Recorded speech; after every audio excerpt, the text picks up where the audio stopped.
Gusto nyo bang makilala ang inyong business, kumita, sumikat at maging patok online or TV? Get more customers and grow your business. Advertise now. From the studios of Litter News Philippines, Errol Dakame of Tamaong Asset.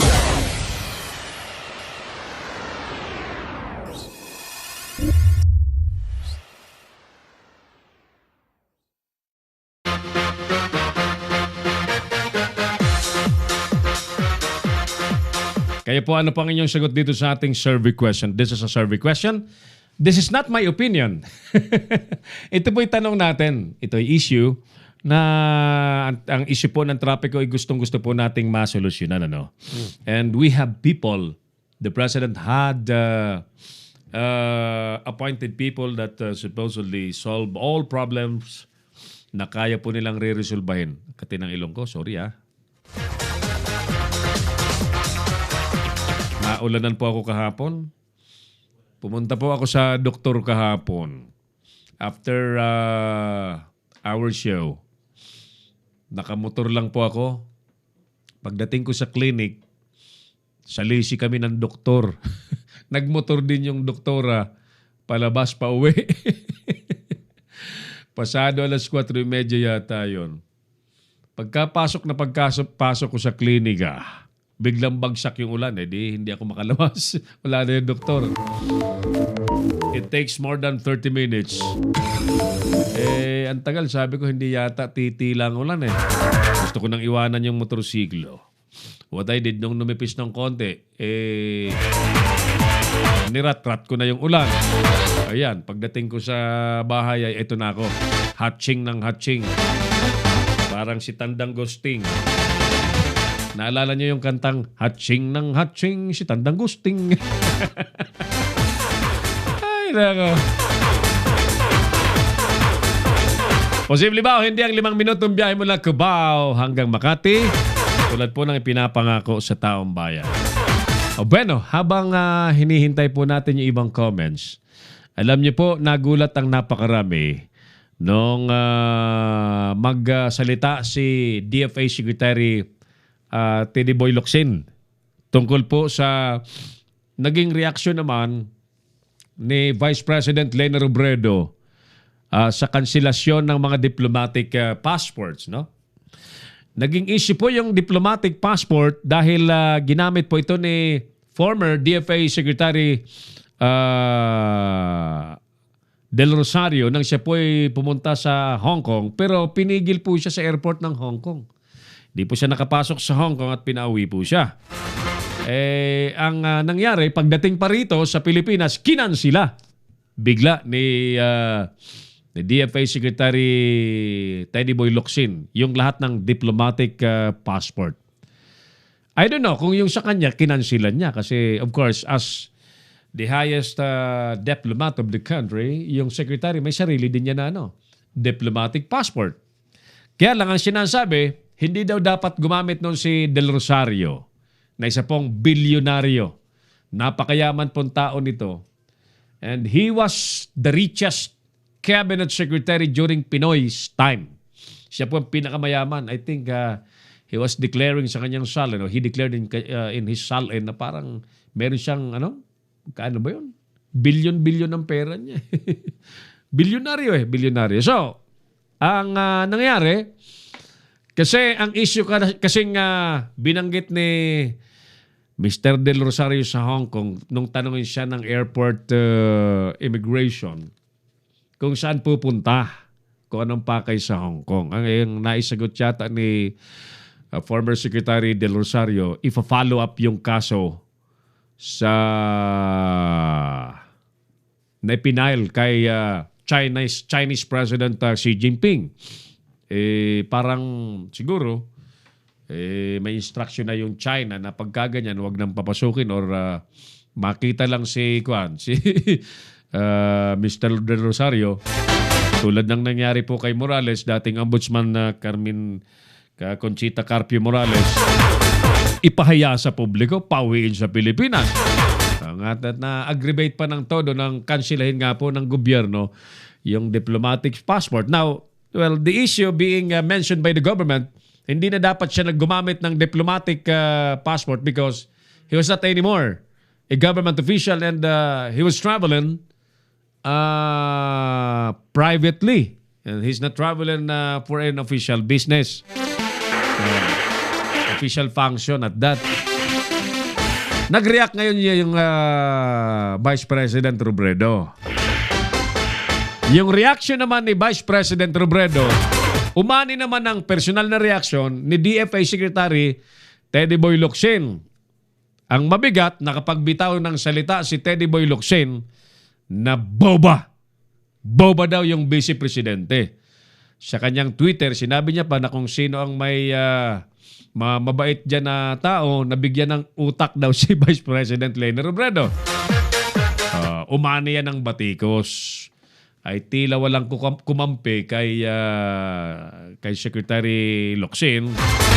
And the following day, I understand today or it was yesterday, nag-apologize naman si Teddy Boy Locsin na mali yung kanyang binanggit because Vice President Robredo is an elected official and is the next highest leader in the land na official or legal successor kung ang presidente po ay mawala or incapacitated. Ayun. Kanina sa press con ni Secretary Spokesperson na Presidential Spokesman na Salvador Panelo, yun ang pinag-usapang matagal. Tinanong na mga miyembro po ng Malacanang Press Corps kung okay lang ba sa Malacanang yun. Very safe naman yung aking kababayan sumagot, si Panelo. Well, nag-sorry na si, I think, na-realize niya na I should not really say that. So, ayun.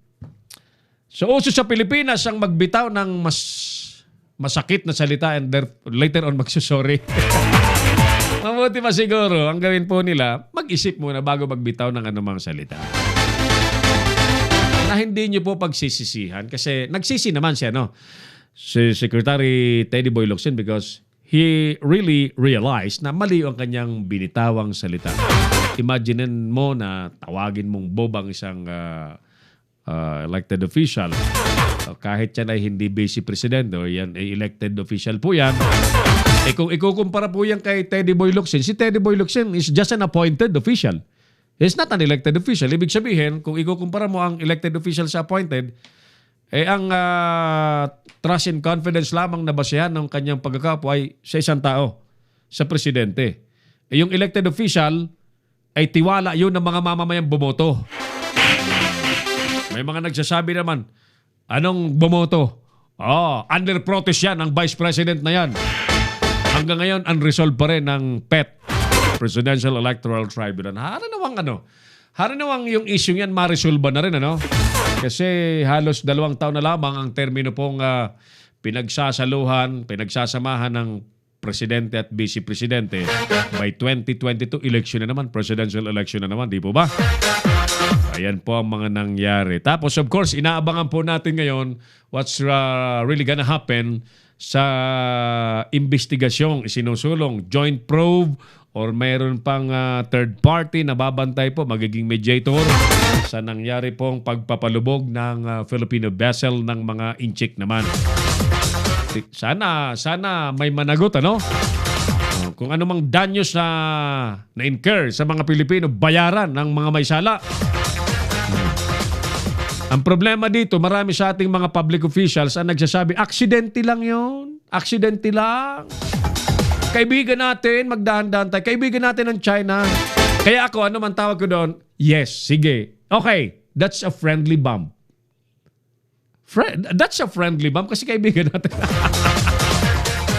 Never mind, that's a friendly bomb. Ayos na.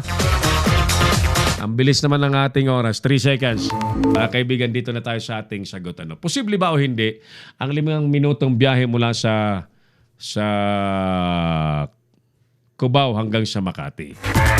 Bago natin sagutin yan, balikan natin yung mga pangunahing isyong binantayan po natin. Posibleng pagbagsak po ng water level ng Angat Dam, ibinabala ng MWRB. Mga water district, pinaayuda na ng luwa para sa water crisis sa Metro Manila. Whistleblower ng mga bogus na dialysis na pumasok po sa WPP ng DOJ. Bagamat nagsorry na, Locsin binanatan ng oposisyon sa pagtawag nitong boba kay Robredo. Palacio hinikayat naman si Del Rosario na idirektang ibigay na ang kanyang donasyon sa 22 mga mangingisda. Kalahating milyon ang donasyon ni Del Rosario. Joint probe sa Recto Bank issue, di kailangan. Comelec ipinabay na raw sa DILG ang mga LG officials na hindi magsusumiti ng SOSE. PCSO gagawing mas transparent ng incoming na PCSO GM na si Colonel Garma. Babae ito, Colonel. Construction site sa Taguig nagiba, 5 ang sugatan. At dahil naman po sa napakatas na kaso ng rabies o rabies sa Legazpi City, ang lungsod po ay nasa state of calamity. Ngayon, posible ba o hindi ang 5 minutong biyahe mula Cubao to Makati tulad po ng pinapangako sa publiko? I am really waiting for that formula, no? Kasi ako nga po, sa totoo lang, nagsawa po ako sa trapiko sa Metro Manila. Sawan-sawa po ako sa trapiko.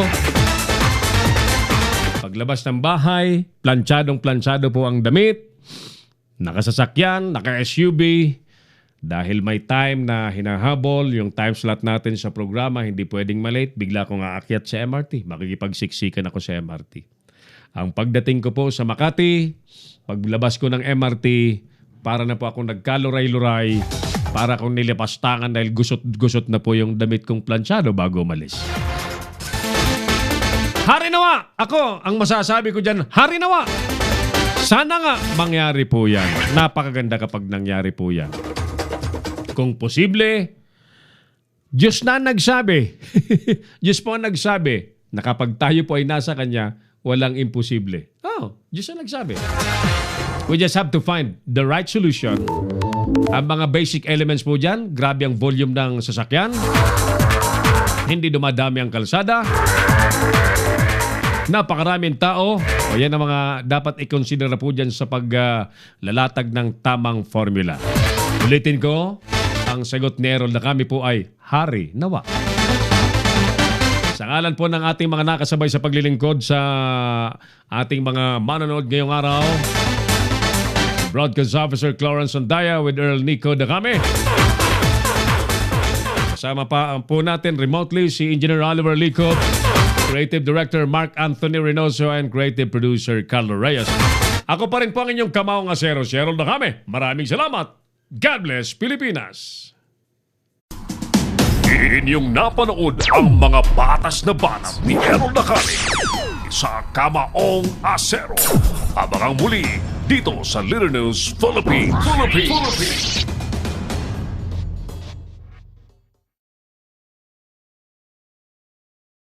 Bring your business over 1 million TV or online. Reach your target customers anytime, anywhere. Your brand on TV or on the web. Get more customers and grow your business. Advertise now.